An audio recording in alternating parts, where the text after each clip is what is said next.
The Reds bullpen this spring has not necessarily lived up to the expectations. Reds go out and make a move on Wednesday to add depth in that area.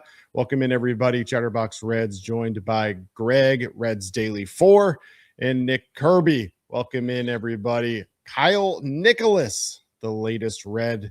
The Reds in return send Tyler Callihan to the Pittsburgh Pirates. Greg, let's start with you. Just give us a immediate reaction on the Reds shipping off Tyler Callihan in exchange for this young relief pitcher. Yeah, I thought it was an interesting move. When it popped up on my phone tonight, it was not something that I was expecting. I think most of us looked at the bullpen and thought the bullpen was pretty well put together, but I guess the bullpen's been struggling a little bit. Luis May has been struggling. Zach Maxwell's been struggling. So maybe they just want to go out there and get a guy with good stuff. It looks like he's not a guy I knew a ton about before the Reds traded for him, but it looks like he's working on a sinker this spring. He throws a good fastball, throws a really good curveball. So it looks like he has really good stuff. It's interesting they gave up a guy like Tyler Callihan. Tyler Callahan's one of those you're not sure how what is he a major league player every day type of thing, or is he a utility guy down the road? I don't know, but anytime you give up a guy with tons of control, I'm probably more towards the prospect hugger type of guy, especially when it comes to a reliever, when I felt like the bullpen was in pretty good shape. But honestly, it doesn't move me. It's not like I'm upset about the trade. I'm not ecstatic about the trade. I'm kind of just in the middle. So that's kind of my feelings about it over the last couple of hours. All right. Well, we take Nick, what was your initial reaction? Reds got to quit trading prospects I like to Pittsburgh. I really like Sammy Stafora. I really like Tyler Callihan. I don't have an issue with either one of those trades. I really actually like the Brian Hayes trade. I've made my points about that.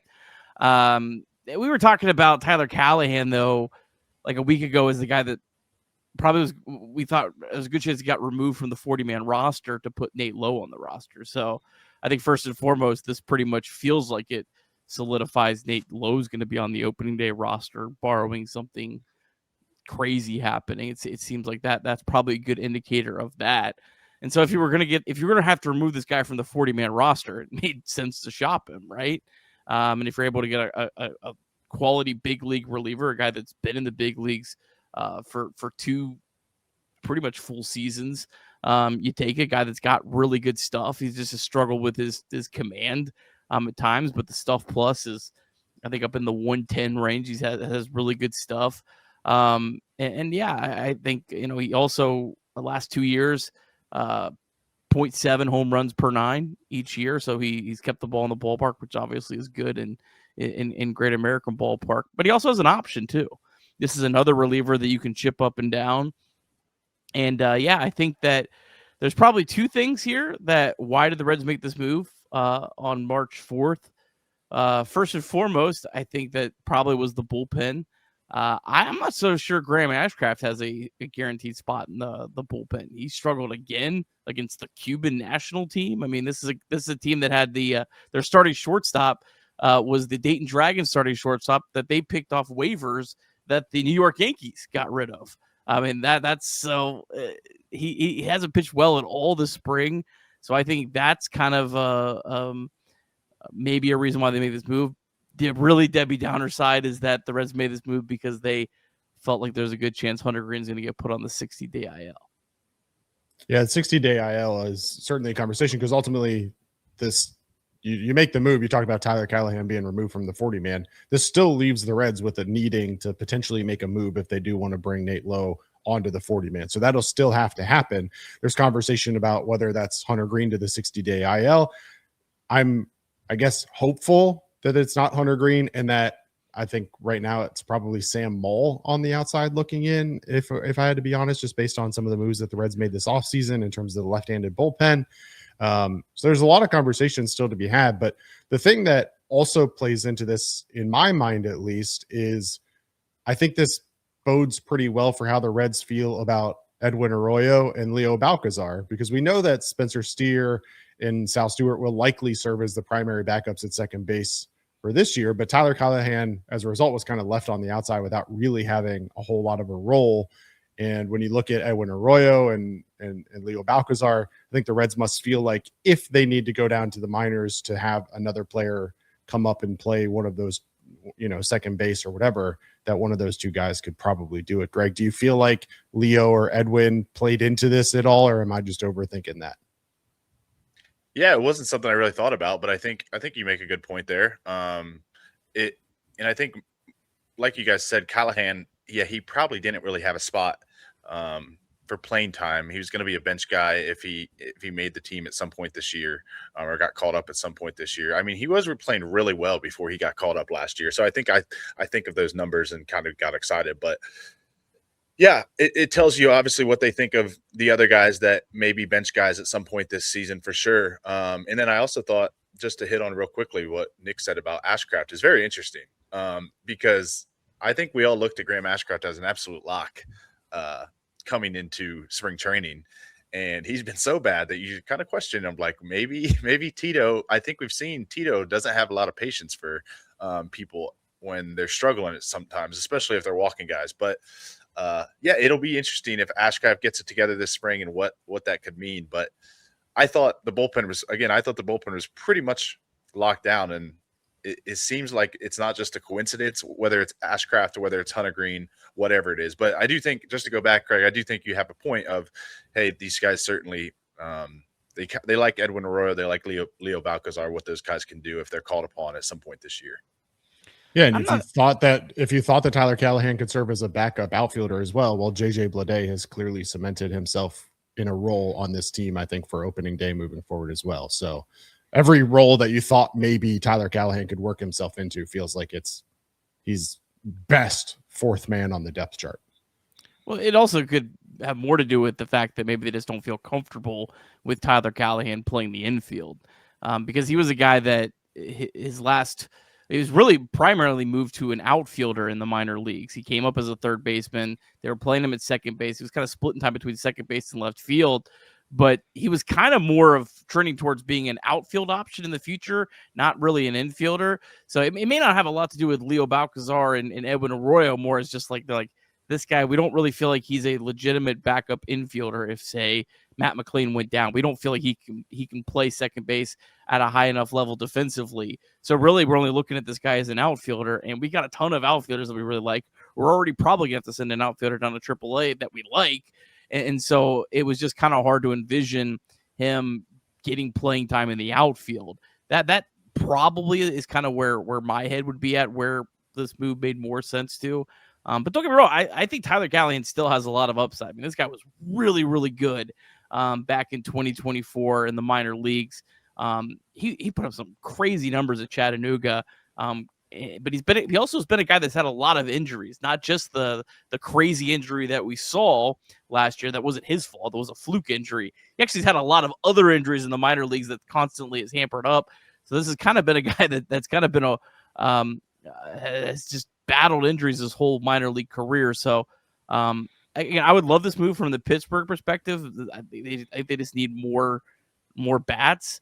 But from the Reds perspective, if we get a guy with options, that's good. I don't know about Sam. Sam Moll's actually been one of the only relievers that's pitched well in spring. He actually has pitched really well in his 3 innings, very small sample, but he's looked good. I checked, kind of the velocity and stuff and everything. It looked really good. He got some swing and misses. So for the Reds bullpen, it's way better than it was it's better than it was looking like it was going to be this offseason when the Reds lost everyone. And I feel pretty good about it, but it still was a bullpen that had so many unproven guys, and it also kind of lacked a lot of high upside guys. So I think adding another guy into the mix, I mean, I think as many of these guys you can get, the better. I don't think the Reds bullpen was necessarily this. I felt fully. I feel like they did a good job, but I still didn't feel fully confident going into this season. Yeah, Greg, let's talk about Kyle Nicolas. Obviously, he's an Ohio native, 2nd-round pick for the Miami Marlins back in 2020. This is another high velo guy for the Reds in their bullpen. Yeah, I think one thing about this Reds bullpen, I think, and he adds to it, is I think Nick just brought up a good point. There's not a ton of high ceiling guys. Obviously, you look at a guy like Zach Maxwell. Hopefully he has a high ceiling. You think with his stuff, but obviously his control's an issue a lot of times when he's pitching. But it feels like this bullpen is a mix of guys that you can place a ton of different. Like one game you might see this guy in the 5th inning, the next game you might see him in the 7th inning, and vice versa. It just feels like there's so many guys that can be in different roles. And I think Nicolas kind of just adds to that, of a guy who has really good stuff. He's had some walk troubles in the past, but it feels like there's just so many different ways you can mix and match your way through a game. Especially like the Sam Moll conversation.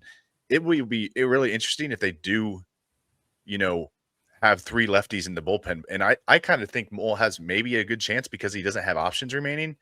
I think he's a guy, if they DFA him, he's instantly getting claimed by some team out there. I mean, we saw how good he was when the Reds traded for him. But I think it's an interesting bullpen for sure, because it's just, you have a bunch of guys who can pitch in a bunch of different roles. Obviously, you have Santillana and Pagan that are going to be your 8th and 9th inning guys for the most part. But outside of that, it's kind of like, who knows what you're going to get. If a starter leaves after 4 innings, what you get 5, 6, 7, or if a starter leaves 5, what you get 6, 7. It'll be interesting, that's for sure. When you kind of look at this bullpen, like, yeah, Pagan and Santillana, I think, are the two like everyone feels the most secure in. But like 2024, Emilio Pagan was not good. He was really bad. Tony Santillana in 2024 spent most of the year in the minor leagues, couldn't even crack the big league roster. And so, like, you kind of go down the list. Pierce Johnson is probably like the only guy that I think, and maybe Ferguson, that have had kind of some pretty sustained success in that bullpen, but they're not like these, dominant arms either. So it is kind of the high upside arms are all the arms that probably Terry Francona likes the least right now. And it's kind of a weird collection that, if the Reds bullpen at the end of the year, if the Reds bullpen at the trade deadline is a liability, probably not going to shock me if they're looking to add, if that's the number one priority. If this Reds bullpen is able to find it and pull together, they have a lot of options. Wouldn't really surprise me either. I just think there's a lot of wild outcomes with this bullpen this year. Deep South Commodities is a proud supporter of Chatterbox Reds and our Deep Drive of the Day, and DSC is a leader in renewable commodities for biofuel production, specializing in used cooking oil collection, aggregation, and sales. Visit www.deepsouthcommodities.com for more information. Thanks, as always, to our friends at DSC. And we also want to remind you that you can call or text 988 anytime, day or night. The 988 Suicide and Crisis Lifeline is a place to get support for anything related to mental health. Whether it's an immediate crisis, simply wanting to find out how to connect with care, or anything in between, it's a 100% confidential, secure, and anonymous way to reach out for help when you don't know where else to turn. To connect, call or text 988 or visit mantherapy.org to get help. It's okay not to be okay. Yeah, and Greg, you mentioned it. Obviously, Luis May, Zach Maxwell, they've had issues with command, and that's been kind of the knock against Kyle Nicolas is, he's got good stuff. He can throw it up there, hit 3 digits on the radar gun, but at the same time, the knock against him is there are times where he just gets into these ruts where you don't really know where that ball is going. And so, hopefully Derek Johnson can get his hands on him and turn some things around. He's got 86 games of MLB experience over the past 3 years. He's got a career 4.68 ERA across 98 innings. And he's right now, he's preparing to play for Team Italy. So, he won't even be immediately with the Reds, I would imagine, if he's going to be with Team Italy. So, it'll be interesting to see how they use him, what they can do with him over the course of the next couple of weeks before the season actually starts. And then obviously the bullpen will have to shake out. But to your point, it feels like right now, even though maybe coming into this year, maybe I didn't necessarily think Luis May, but Luis May and Zach Maxwell feel destined for Louisville to start the year if they continue to pitch the way they have for this spring so far. Is that right, Greg?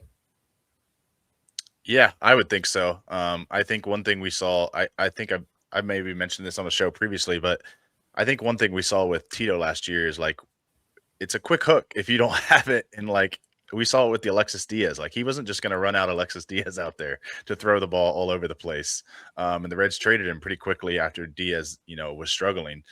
And I think, he even had a quote for one of the first spring training games when those guys came in and could not throw strikes, and the bullpen gave up a whole lead. He said something like, I'd be crazy mad or something if this was a regular season game. Instead, I'm just frustrated. Something along those lines. Just annoyed, I think. Like, yeah, there you go. It was something like that. And it was just like, he cannot stand when guys come in and you just start walking people. And like, as good as even you could even throw Connor Phillips into that mix. As good as those guys are when their stuff is good, like, you can also walk 3 guys and all of a sudden the bases are loaded and you're like, oh man. And I think that's why the upside guys, like Nick said, is like, it's the guys probably Tito trust the least, I think, is ultimately what it comes down to, because he just doesn't know what he's getting on a day in and day out basis, which I think is probably why Maxwell and May, unless they just turn it around for the next 22 days or whatever it is, they probably will start in AAA in my mind. There's a possibility one of those guys get moved before the season starts to create a 40-man roster spot. I wouldn't be shocked if you see Nicolas and TJ Antone both on the roster. And maybe you DFA someone, you trade another one to create a spot. And it might be the 100 inches, maybe only have to trade one, but I wouldn't put it past the Reds maybe to trade one of those guys to a team that has more flexibility with their 40-man roster if it comes down to it, because it's just hard to see either Maxwell, especially May. It's hard to see May crack in the big league bullpen other than maybe a couple game call up here and there, unless he goes down to Louisville and has a really good long run of throwing strikes. Because as you mentioned, you're right on it, Craig. Like, Tito's just not going to put up with that. Yeah. All right. Final thoughts on the trade. Who wins it? Who loses it? Does it work out for both teams? Break it down. Tell us when we revisit this one in 2 or 3 years. Oh, before we do that, it is worth mentioning that obviously Nicolas does have an option. So that is obviously at the Reds' disposal should they decide that from a depth perspective he's best in Louisville to start the year. And obviously because of his experience, he's under team control for, I think, 5 years. So you talk about giving up a prospect, you're getting somebody back that you're going to have under team control for a long time as well. So he matches Tyler Callihan in that regard, which is a positive for the Reds as well. So Nick and Greg, final thoughts. Nick, I'll start with you, I guess. Yeah, this is one of those, I don't really know who wins or loses. I would say that the Pirates probably have a better chance of winning just because like they have a position player that could actually become an everyday guy. These relievers, they're kind of a crapshoot. If Nicolas gets DFA'd halfway through the year, I don't think it would really shock us. But I also think he could be a valuable piece. But you have to kind of look at it from the Reds' perspective where it felt like Callihan was trending towards a guy that would have to be DFA'd or traded anyways. But I don't think he had a ton of value either. I don't think, missing a whole year from injury. Like, I don't think any other team was going to give up a ton for him either. So it's one of those trades from the Reds that it kind of made sense just because you're kind of trading, I guess, from your strength right now, which is crazy. Like all off season to think, yeah, trading a hitter is trading from your strength. But they kind of are in a weird way. Would they put up 19 today? 17 yesterday? 36 combined over the last 2 days? Is that any good, Craig? Some are saying it's all right. Some are saying it's not all right. Bad. You mentioned Kyle Nicolas for Team Italy. He did pitch a scoreless inning today against the Angels, or I guess when you're listening to this yesterday. So I mean, he's off to a hot start. So I'm like Kirby. I don't know who wins the trade. Who knows? But I would probably say a position player probably has more upside than a reliever. I mean, we saw how good, again, I'll mention Sam Mulligan, but like he was one of the best relievers when the Reds got him a couple years ago, and now we're like, oh, Sam Mulligan might be DFA 2 years later. And last year he's one of those guys that, like, for the last 2 years we've been talking about, he might be DFA'd. He came in through that trade was great, and then ever since it feels like he's been that guy that everybody thinks is just going to get DFA'd. Exactly. So, but at the end of the day, I guess what I'll end with is like, the guy has good stuff. I'm always going to be pro a guy that has good stuff that can get you to swing and miss, that has high velocity.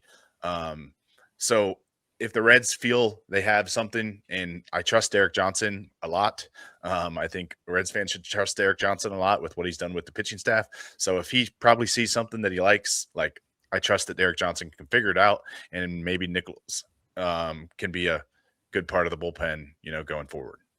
And there's a real possibility neither one of these players are on either team's opening day roster and are just AAA depth to kind of help both teams survive the year. Yeah. Well, let's ask that question then real quick. You don't need to get into a lot of detail, but imagine that Hunter Green doesn't have to go on the 60-day IL. What if we sitting here today and I put a gun to your head and you have to make a decision? What's the Reds 40-man move to get Nicolas onto the 40-man, or to get Lowe onto the 40-man, I guess? That was dramatic, Craig. Sorry. I had to edit that out for YouTube. I'll have to censor you because that word does trigger it, and I just use another word too. Now we're really screwed. If I put a pew pew to your head, what's the move, Greg? Real quick, what's your move?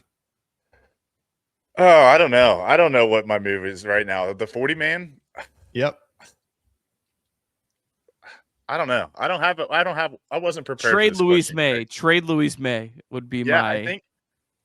I think that's honestly that wouldn't surprise me. It wasn't something that was on my head, but when you said it, like, again, talking about Tito, like, I just don't think he trusts these guys, and I'm not so sure.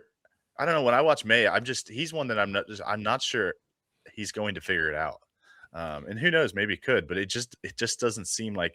And then for someone, I guess, it throws as hard as he doesn't generate as much as swing and miss as you think he would either. So I don't know.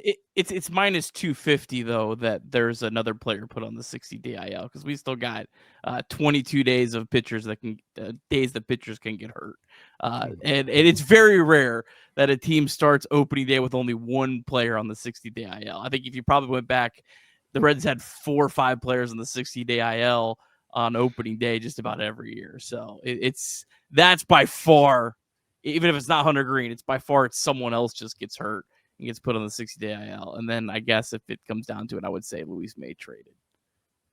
Okay. Well, make sure you stay tuned. Chatterbox Reds will have you covered for all the latest and breaking news. As always, podcast every morning after every spring training game. Nick's got you covered with the breakdown. And make sure you give us a 5-star rating there. If you're watching this on YouTube, drop us a like, subscribe to the channel. We appreciate it. As always, Nick, what else is coming up on Chatterbox Sports over the next couple of days? A lot of stuff going on with conference tourneys. Yeah, a lot of stuff. Shout out to NKU and Wright State, both advanced. So we cover those teams on all our social media accounts. So we'll continue to do that. There's a brand new episode of Chatterbox Bearcats that I know that's going to drop on I lose track of days. Tomorrow, Thursday. Today, as people are listening. Today's Thursday. Yep. Today, yeah. So there's a brand new episode of Chatterbox Bearcats doing a little midweek show. So that's going on. There's a brand new episode of The Flying Lion that was just released, talking about everything going on with FC Cincinnati, and of course the Stone Shield show every single day, Monday through Friday, 11 a.m. Had Luke Skowjak of the 30-0 Miami Redhawks on the show.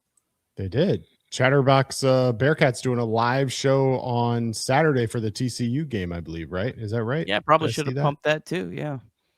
So make sure you join them for a live watch along on Saturday. Make sure you check all our socials for all the details on that. All right, gentlemen, appreciate the time. As always, exciting time to be a Reds fan. And we are just, 23 days away, 22 days away from opening day, whatever it is. I can't do math. It's late or early if you're watching this. Anyway, appreciate you tuning in. Go Reds.